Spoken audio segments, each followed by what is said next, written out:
The goal of good maternal health care is to create a positive, supported experience for the birther and the best possible health outcome for both birther and baby.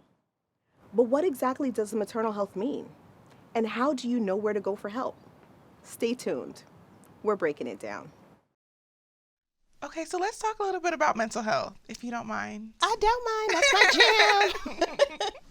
I absolutely love perinatal mental health, all things mental health related to pregnancy. And one of the things that come up oftentimes is baby blues. And that happens right after baby is born. And it kind of feels like depression, but it's not. Okay. The signature between depression and baby blues is the duration, right? Okay. So baby blues last about 2 weeks.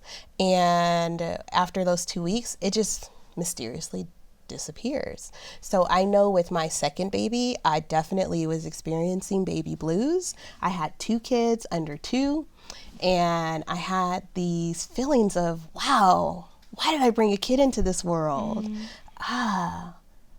What was I thinking? Like, this world is such an awful place. I'm an awful mom because I brought a kid into this awful world.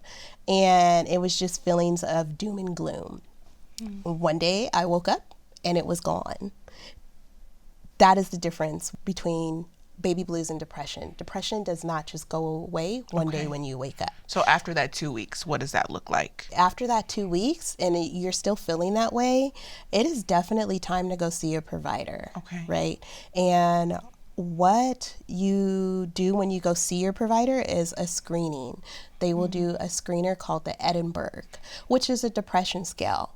And I say this with a caveat because depression does look different on Black women. Oftentimes, Black women have these, what do we have?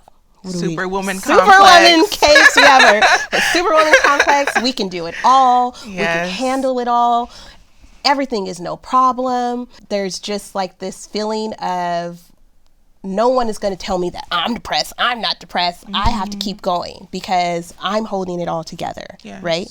And what happens oftentimes for Black women that feel depressed is that they have somatic symptoms.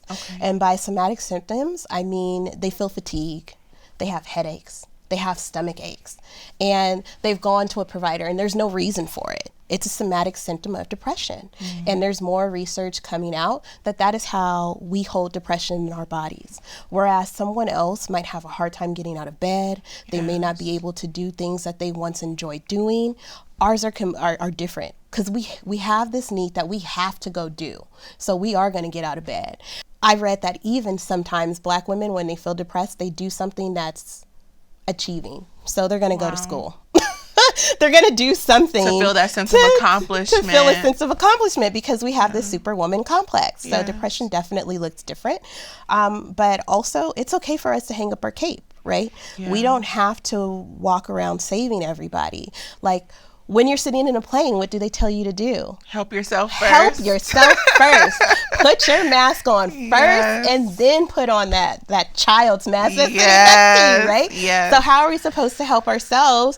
How are we supposed to help someone if we don't help ourselves, right? Absolutely. So one of the things that I definitely encourage is to go see your provider. And if you don't feel like seeing your provider, oftentimes with Medi-Cal, all you have to do is call a behavioral health provider, a therapist, and say, I would like to set up an assessment. And you're more than welcome to do that. If you feel like it's too hard for you to actually go talk to your provider, reach out to those mental health providers over the phone and set up your own assessment. Or if you feel like you need some help, then go ahead and see your provider. And they'll definitely help you with a referral. What I like about you being able to do it for yourself is that you're able to do your own research and find somebody that you feel like a draw to, right? Oftentimes when we look up people that we want to be our therapists, we're able to see bios, we're able to see pictures, we're able to see what they specialize in, and you pick someone that you feel like would be helpful for you. Absolutely. What if a pregnant woman or a post-pregnant woman is uncomfortable with just seeing one person? Is there somewhere else that they can go? Yes. You're not pigeonholed to see one provider. I I encourage women to at least do 3 appointments because, the first one is more of an assessment, and then you'll see if that person matches your style. If you don't like that provider, again, you can change your provider. You are not stuck with them.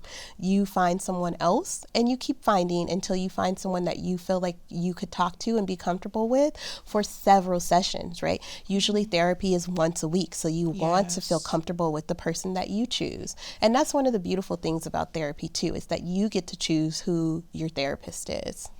Absolutely. That's amazing advice. I appreciate that. I'm going to use that myself. Yes. And I feel like there are so many other mood disorders and things that happen in pregnancy. Another common one is, and it's not technically in our DSM, which is our diagnostic manual for diagnosing mental health conditions, but it often is coming up more, and there's definitely more research behind perinatal OCD, right? Can you tell me what that kind of looks like? Yes, so it's just you fear harm is going to come to your baby. So you're always on edge because you put your baby down in the bassinet, and then you fear that a tree is going to crash through your window, and then the tree is going to knock the baby over, and then the baby is going to roll down the stairs, right? So it's like an irrational fear.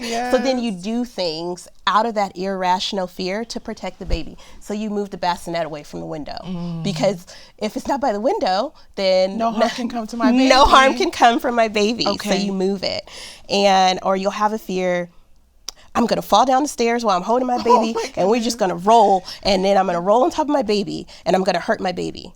So then you start doing things to circumvent that. Yes. So you'll say, I'm just never going downstairs. Everything's going to be upstairs, and I'm going to put a mini fridge, and that's no way to live either, right? No. So we definitely, if you start having those symptoms of harm coming to your baby, not harm from you, but from the outside world, that's definitely time to start talking to a provider, because that's anxiety provoking. Absolutely. Yeah, thank you so much for sharing that. That was all amazing information. Yeah, of course.